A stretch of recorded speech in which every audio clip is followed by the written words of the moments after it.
Hello students, welcome to my VR Study Point YouTube channel. Today we are going to learn subject SST of class 6. So students, आज हम SST में geography subject लेंगे. उसमें first lesson है the planet earth. तो आज हम इस लेसन के बारे में पढ़ेंगे.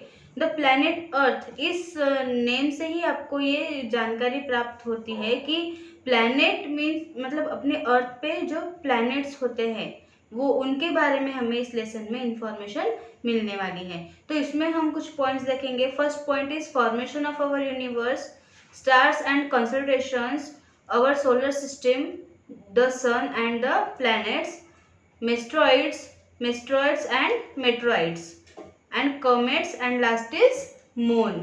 तो हम अपने प्लैनेट के बारे में इंफॉर्मेशन लेंगे. मतलब प्लैनेट में कौन कौन से बड़े बड़े जो ग्रह हैं, फॉर एग्जाम्पल सन, मून, इस तरह से जो भी अलग अलग जो सोलर सिस्टम है उसके बारे में हम जानकारी प्राप्त करेंगे. So student, our first point is the universe. About 15 million years ago, all matter in the universe was concentrated in the mass. This super dense and extremely hot mass eventually exploded with a big bang, and the matter was thrown around in all directions. The universe started to get bigger, thus creating more space. अपनी जो universe है वो near about 15 billion year पहले उसकी एक मतलब उसकी उत्पत्ति हुई. और उसमें जो मतलब अलग अलग छोटे छोटे जो जैसे पूरा एक ब्रह्मांड था, उसमें कुछ ऐसे छोटे छोटे प्लैनेट्स उसमें से बाहर निकल के आए और उससे से अलग अलग ग्रह निर्माण हुए. These led to the formation of galaxies, stars and other heavenly bodies. This story is called the Big Bang Theory. It is the most widely accepted theory about the birth of the universe. ये जो मतलब ये जो छोटे छोटे ग्रह निर्माण हुए वो पूरी क्या बन गई, एक गैलेक्सी बन गई. और उसमें गैलेक्सी में जैसे स्टार, छोटे छोटे जो प्लैनेट्स है और मून, ठीक है, सन, इस तरह से मतलब बहुत से अलग अलग टाइप के इसमें प्लैनेट्स तैयार हो गए. और इसी जो थ्योरी को मतलब इसी प्रोसीजर को क्या कहते हैं, बिग बैंग थ्योरी नाम से जाना जाता है. With the Big Bang, millions of galaxies were formed, each having millions of stars. Our sun belongs to the Milky Way galaxy, which is known as Akashganga in Hindi. It is a spiritual shaped galaxy. हमारे इस big bang मतलब ये big bang जो theory है, इसके Galaxy में जितने प्रचंड ऐसे ग्रह निर्माण हुए उसमें मिलियन ऑफ स्टार्स है, मतलब बहुत सारे स्टार्स उसमें से निर्माण हुए. और ये अपना जो सन है, जो सूरज है, वो मिल्की वे गैलेक्सी से बिलोंग करता है, मतलब उसी से वो निर्माण हुआ है. और उसी को हिंदी में आकाशगंगा भी कहा जाता है. The solar system was formed about 4.6 billion years ago from a cloud of gas and dust, which cooled and collapsed under its own gravity. As a result, the sun, the planet, and the other celestial bodies were formed. जो अपनी solar system है वो near about 4.6 billion सालों पहले उसमें कुछ ऐसे gases, मतलब गैसेस के कुछ ऐसे क्लाउड्स बन के आए और बहुत से ऐसे डस्ट जैसे उसमें क्लाउड बने. और उसके बाद वो बहुत ही कूल हो गए, मतलब ठंडे हो गए, और उसी से उसके नीचे एक ग्रेविटी पैदा हुई.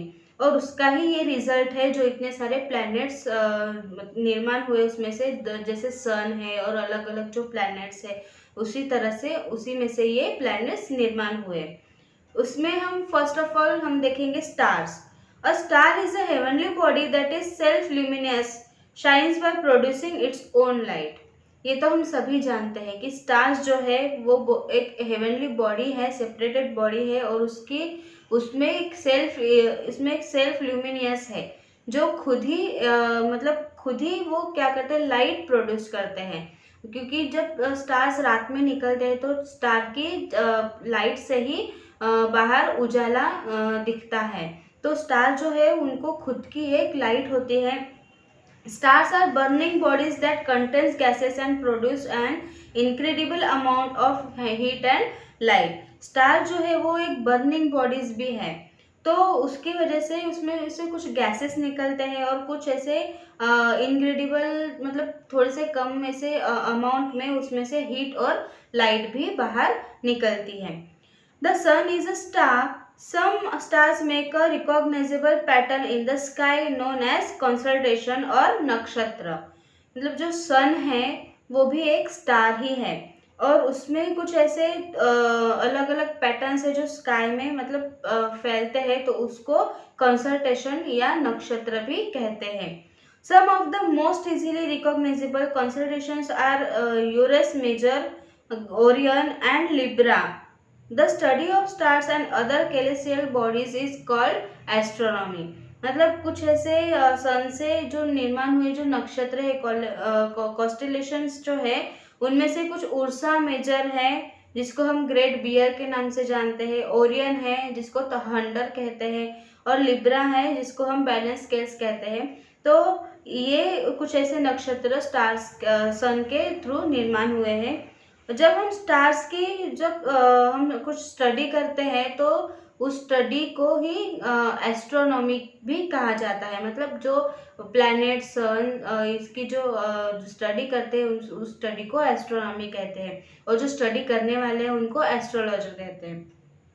Scientist who study star and other celestial bodies are called astronomers. ठीक है, जो मैंने अभी आपको कहा, जो साइंटिस्ट होते हैं जो साइंस की स्टडी करते हैं, प्लैनेट्स की स्टडी करते हैं, उनको एस्ट्रोनॉमर्स कहते हैं। Next point is the solar system.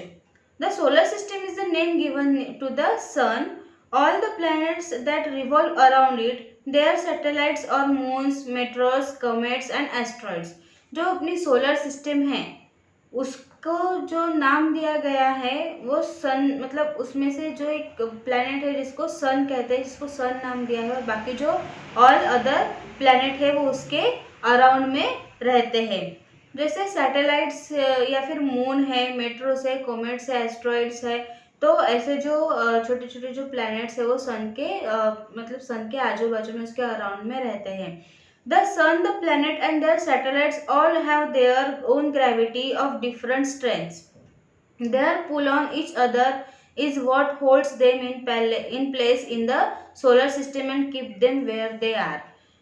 It means जैसे सन और प्लैनेट और फिर जो बाकी के उसके जो दूसरे सैटेलाइट्स होते हैं उनके उनके थ्रू कुछ अलग डिफरेंट डिफरेंट टाइप की ग्रेविटी और स्ट्रेंथ्स बाहर निकलते हैं जो एक दूसरे को पुल करते हैं, होल्ड करते हैं।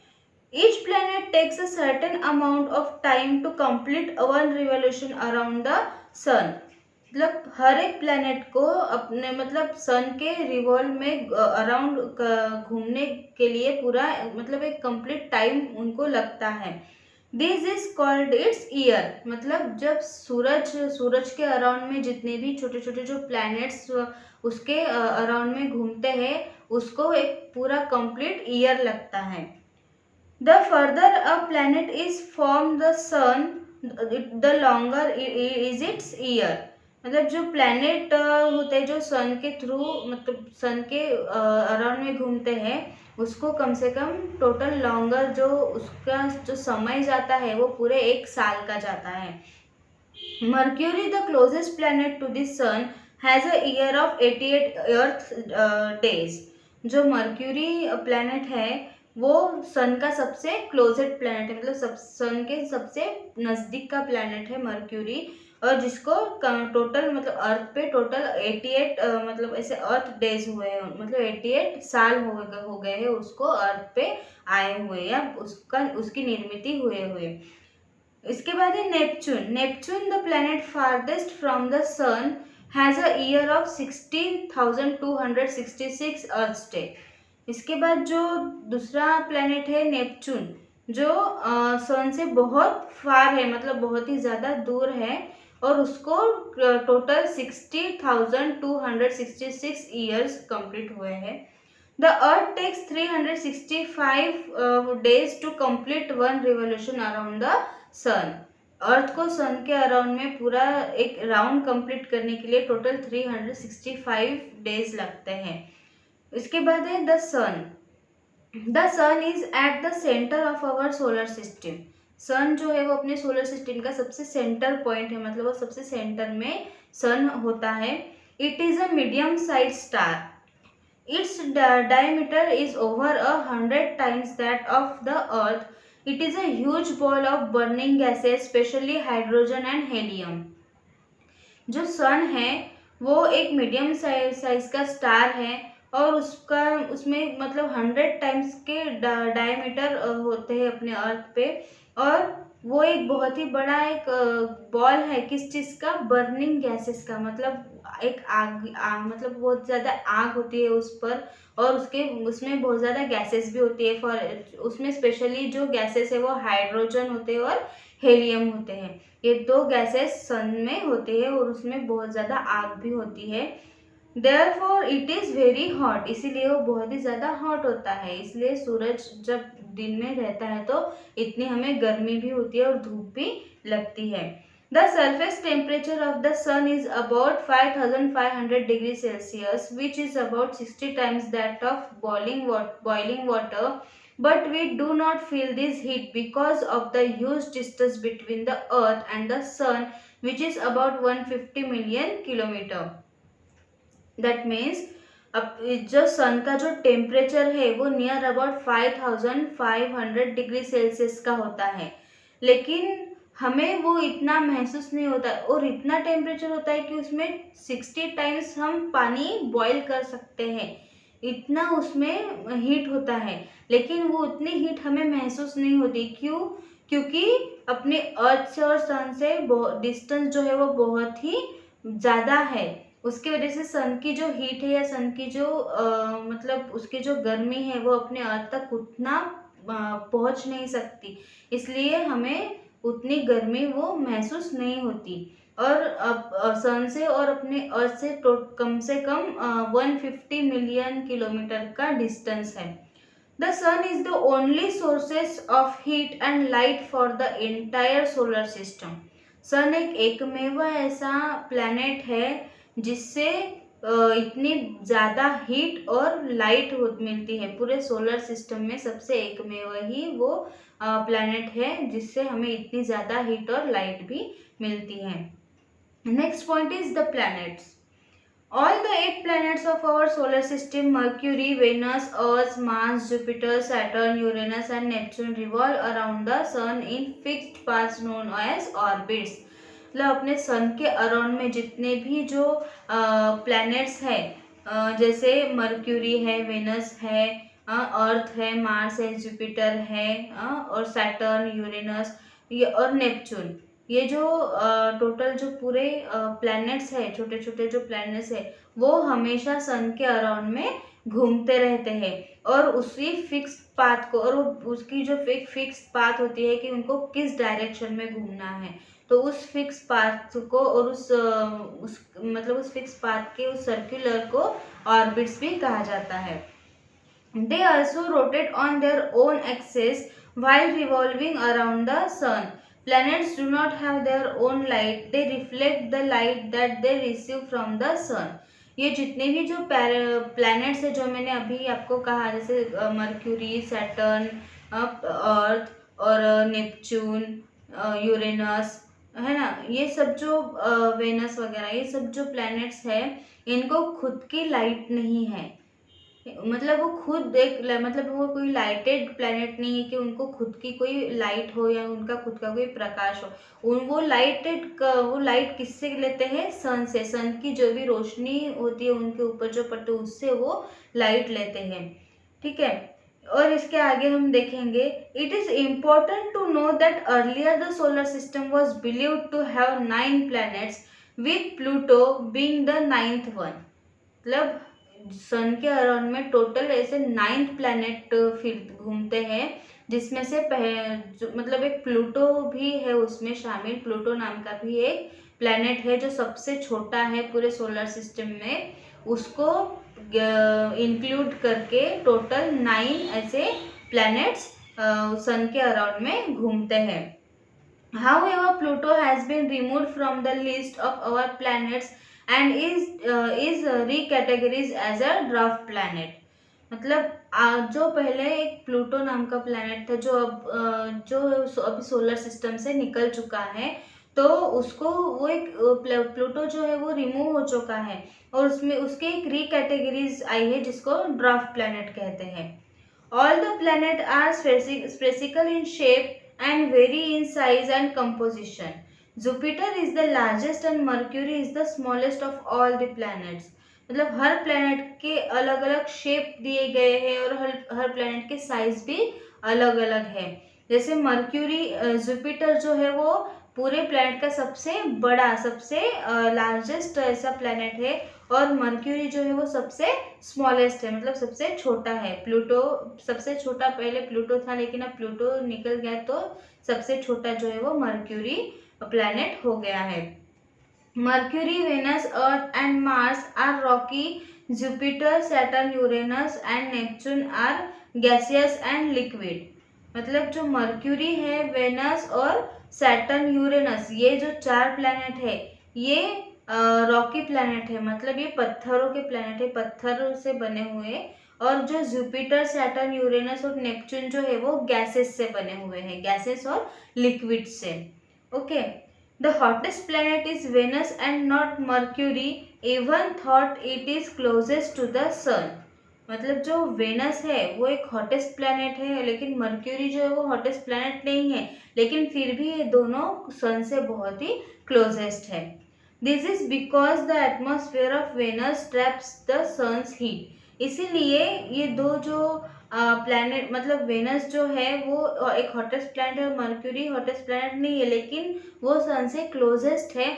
इसीलिए जो सन की हीट है उसका एटमॉस्फेयर जो है वो वेनस और जो मर्क्यूरी है वो अपने अंदर, मतलब अपने लिए लेते हैं, और उसी से उनका एटमॉस्फेयर भी चेंज होता है। Another interesting planet is Saturn. Next जो प्लैनेट है वो है सैटर्न है। It is many rings made of dust, ice and rocks. मतलब जो सैटर्न प्लैनेट है इसमें कुछ ऐसे रिंग्स बने हुए हैं जो डस्ट के रिंग्स है और आइस और रॉक्स के रिंग्स से वो बने हुए हैं, उसके अराउंड में ऐसे रिंग्स बने हुए हैं। Uranus and Neptune are only visible through a telescope as they are far from earth. मतलब जो यूरेनस और नेपच्यून है वो अर्थ से सबसे दूर है, बहुत ज़्यादा दूर है, इसलिए वो सिर्फ टेलीस्कोप से ही हमें दिखाई दे सकते हैं, हम उसको टेलीस्कोप से देख सकते हैं। Since they are at a great distance from the sun, their climate is too cold. जो मतलब इन दोनों का सन से भी डिस्टेंस बहुत ज़्यादा है, इसलिए वहाँ का क्लाइमेट जो है वो बहुत ही ज़्यादा ठंडा होता है, क्योंकि सूरज की जो रोशनी है उसकी जो हीट है वो उन तक पहुँच नहीं पाती, इसलिए वहाँ का जो क्लाइमेट है वो बहुत ज़्यादा कोल्ड होता है। Next is earth, the unique planet. Earth is a unique planet. The earth is sometimes called the blue planet because 3/4 of its surface is covered with water. है ना, ये बात तो सबको पता ही है कि अर्थ को ब्लू प्लैनेट के नाम से जाना जाता है, क्योंकि अपनी अर्थ जो है वो पूरी मतलब कम से कम वो 3/4 जो पार्ट है अपनी अर्थ का वो पूरा वाटर से भरा हुआ है, पूरा पानी से भरा हुआ है। इसलिए हम अगर अर्थ की इमेज भी देखते हैं तो अर्थ भी हमें बाहर से पूरा कैसे दिखता है, ब्लू ही कलर में दिखता है, क्योंकि अपने अर्थ पे सबसे ज़्यादा वाटर अवेलेबल है। When it is seen or photographed from space, the earth appears blue due to the reflection of light from the water on its surface। है ना, मतलब यही जो मैंने अभी बताया, अगर हम अर्थ की अगर हम फोटोग्राफ भी देखेंगे तो भी हमें वो पूरी ब्लू ही दिखाई देती है, क्योंकि उसमें पूरा मतलब क्या है, पानी भरा हुआ है। Like all other planets except Venus, the Earth rotates on its axis from west to east and revolves around the sun in the same direction। मतलब जब जो दूसरे जो प्लैनेट है वो मतलब वेनस को छोड़ के जो बाकी जो प्लैनेट्स हैं वो अर्थ के ईस्ट से ईस्ट वेस्ट टू ईस्ट के डायरेक्शन में वो अर्थ को रोटेट करते हैं, मतलब अर्थ के अराउंड में वो घूमते रहते हैं, और सन के भी डायरेक्शन में वो सेम ही वैसे घूमते हैं। Scientists believe that the Earth is the only planet where life exists. This makes our Earth a unique planet.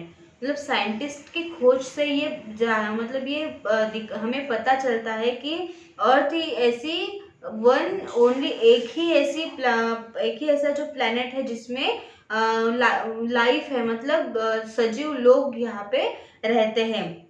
इसलिए अर्थ जो है वो एक यूनिक प्लैनेट भी उसको कहा जाता है। It has all the essential elements that act as building blocks for the origin of life. Let us learn why. So first point is asteroids. Asteroids are small, rocky, airless fragments that orbit our sun, but are too small to be called planets.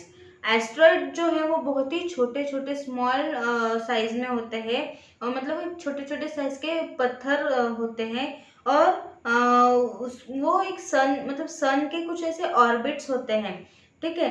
तो इसलिए वो बहुत ही ज़्यादा छोटे होते हैं और उनको प्लैनेट कहा जाता है। These broken pieces of rocks and planet-like bodies are also called planetoids. मतलब ये जो छोटे छोटे जो ब्रोकन पीसेस है पत्थरों के, उनको प्लैनेटॉइड्स भी कहा जाता है। Asteroids that pass close to the Earth are called near Earth objects. मतलब ये जो एस्ट्रॉइड जो है वो अर्थ के बहुत ही पास होते हैं, बहुत ज़्यादा क्लोज है, तो इसलिए उनको नियर अर्थ ऑब्जेक्ट भी कहा जाता है। Between the orbits of Mars and Jupiter there lies a belt of asteroids. This space is called the asteroids belt. मतलब ये जो ऑर्बिट्स है मार्स और जुपिटर, इनके आजू मतलब इनके अराउंड में एस्ट्रॉइड्स के बेल्ट जैसे घूमते रहते हैं, तो इसीलिए उस स्पेस को एस्ट्रॉइड बेल्ट भी कहा जाता है। The largest asteroid is Ceres which has the equatorial radius of 490 kilometre and is also considered a dwarf planet. मतलब जो सबसे बड़ा एक एस्ट्रॉइड है उसको ड्वार्फ प्लैनेट कहा जाता है। उसकी जो रेडियस है वो टोटल 490 किलोमीटर तक की उसकी रेडिएशन फैलती है। इसके बाद हम देखेंगे satellites. Celestial bodies that move around the planets are called satellites. While the moon is the only satellite of the Earth, other planets have more number of satellites. Jupiter's 62, Saturn 56, Uranus 27, Neptune 13 and Mars 2. It means जो celestial body है उसके वो जो है वो planets के move around में घूमते रहते हैं, उसी को सैटेलाइट्स कहते हैं।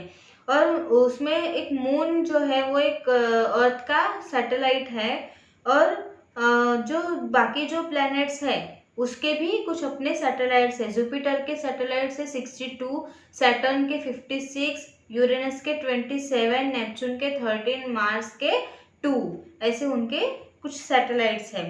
Like the planets the satellites have no light of their own and they to reflect the light they receive from the sun. मतलब जो सैटेलाइट्स है उनको भी अपनी खुद की लाइट नहीं होती है, वो भी सन से रिसीव की लाइट ही वो यूज करते हैं। Today human made satellites are being launched into space by various countries. They study weather condition, develop telecommunications, take photographs, map large areas of the earth and conduct experiments in space. मतलब आज की जो century है इसमें human जो है वो अपने खुद जो से सैटेलाइट्स को लॉन्च करते हैं और उसको स्पेस में भेजते हैं, है ना। आज इतनी प्रगति हो गई है, साइंटिस्ट लोगों ने इतनी तरक्की की है, इतना डेवलपमेंट हुआ है कि आज जो अपने खुद के सैटेलाइट्स बनाते हैं साइंटिस्ट, और वो स्पेस में भेजते हैं और उससे वहाँ का वेदर कंडीशन और डेवलप टेलीकम्युनिकेशन और टेक फोटोग्राफ्स, ठीक है ना, मतलब मैप लार्ज एरिया, मतलब ये सब की जानकारी वो वहाँ से आज हासिल कर सकते हैं। Next is meteors and meteoroids. Chunks of rocky space debris hurtling through space and orbiting the sun are known as meteoroids. Meteors are the smaller pieces of rocky materials that burn when they enter the Earth's atmosphere from space.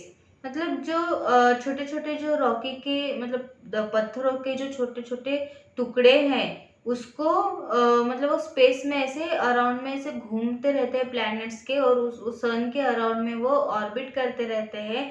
तो उन छोटे छोटे जो पत्थरों के जो टुकड़े हैं उनको वहाँ पे उनको मेट्रॉइड्स और मेटर्स कहते हैं। ठीक है। जो अर्थ अर्थ के एटमॉस्फेयर के उसके मतलब स्पेस के अनुसार वो उसके एटमॉस्फेयर में वो घूमते रहते हैं। They can be seen as bright streaks of light flashing across the sky and hence are known as shooting stars.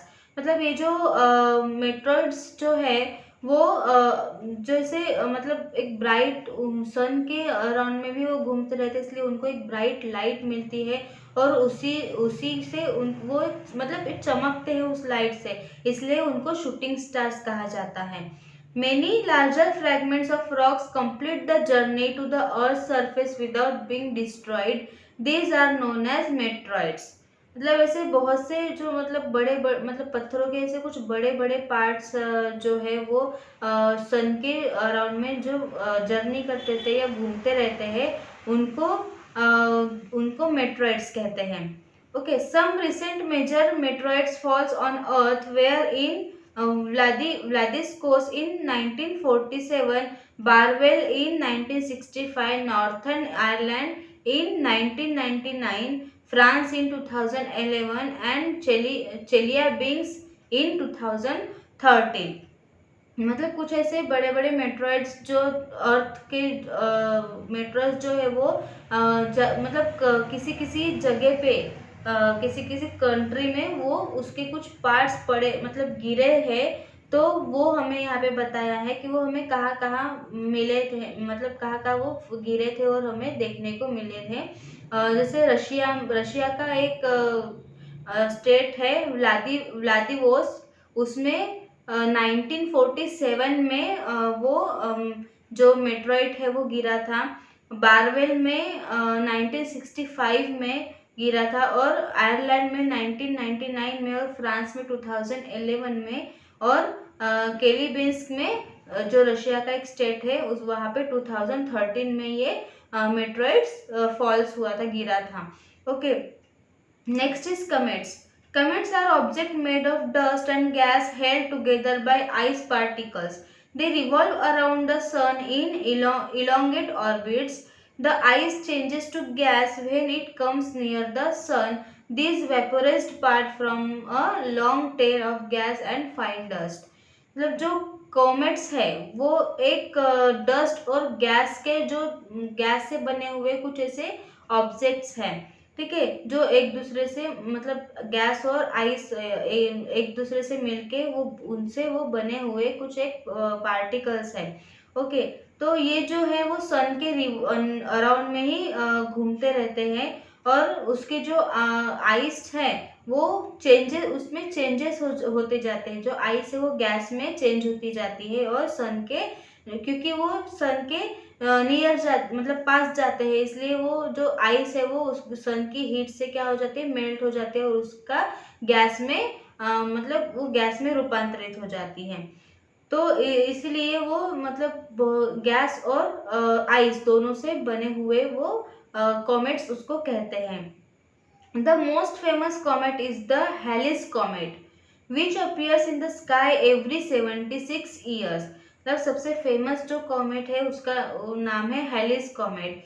तो उसको स्काई में आए हुए टोटल 76 ईयर्स बीत चुके हैं। This is the time it takes to complete one orbit around the sun. It was last seen in 1986। मतलब ये जो ऑर्बिट है हेलिस कॉमेट जो है उसको सन वो भी सन के अराउंड में ही घूमता रहता है, और उसको लास्ट टाइम 1986 में उसको देखा गया था। Can you calculate when it will be seen next. मतलब उसको 1986 में देखा गया था, तो अब हम उसको कैलकुलेट नहीं कर सकते कि अब हम आगे और उसको कब देख पाएंगे। Okay, next is moon. The moon is the Earth's only natural satellite It lies at a distance of approximately 3,84,400 kilometre from the earth. मतलब मून जो है वो एक नेचुरल सैटेलाइट है और उसका अपने अर्थ से जो डिस्टेंस है वो अप्रोक्सीमेटली 3,84,400 किलोमीटर तक का है। और इट हैज़ नो एटमॉस्फेयर और water, therefore in support on no life. Moon पे ना ही कोई वेदर है, ना ही कोई वहाँ पे एटमॉस्फेयर है और ना ही उस वहाँ पे कोई वाटर है, इसलिए मून पर कोई भी लाइफ नहीं हमें दिखती, मतलब कोई भी जीवित व्यक्ति या कोई भी ऐसे जीवित थिंग्स हमें वहाँ पे देखने को नहीं मिलते हैं। Its surface is full of craters which have form due to meteoroids falling on it. The moon takes about 20 days to revolve around the earth and also on it exists। जो moon है उसको अर्थ के around में घूमने के लिए, पूरा एक राउंड कंप्लीट करने के लिए उसको टोटल 28 डेज लगते हैं। The diameter of the moon is 1/4 of the earth diameter and it's gravity is 1/6 of that the earth of the अर्थ। मतलब जो मून की जो डायमीटर है वो अर्थ से 1/4 साइज में है और उसकी जो ग्रेविटी है वो 1/6 में है। The moon has different face, it appears to change it shape during the month. Moon की जो कुछ ऐसे अलग अलग डिफरेंट टाइप के शेप्स भी है, उसके कुछ फेजेस है और वो मंथ में अपने एक मंथ में वो अपने शेप्स वो चेंज करते रहता है। When the shapes appears to be growing, it is called the waxing period। जब मून अपनी शेप्स को ग्रो करता है, मतलब अपने शेप्स को बढ़ाता है, तो उस पीरियड को वैक्सिंग पीरियड कहते हैं। And when the shape appears to be reducing, it is called the waning period. और जब मून अपने शेप्स को रिड्यूस करता है, कम करता है, तो उस पीरियड को वैनिंग पीरियड कहा जाता है। We see different shapes of the moon due to the sun lighting up its parts in its journey around the earth। और ये जो मून के जो ग्रोइंग शेप्स और रिड्यूसिंग शेप्स जो है, उनके जो चेंजिंग शेप्स हैं, वो हम तब देख सकते हैं जब मतलब मून अपने अर्थ के अराउंड में घूमता रहता है, इसलिए हम उसके चेंजिंग शेप्स हम देख सकते हैं। सो स्टूडेंट्स, ये लेसन यही ख़त्म होता है। इस लेसन से इस लेसन के किसी भी टॉपिक से अगर आपको कोई मतलब कोई डाउट हो, अगर आपको कोई टॉपिक समझ में नहीं आया हो, तो आप मुझे कमेंट बॉक्स में ज़रूर पूछें। Thank you.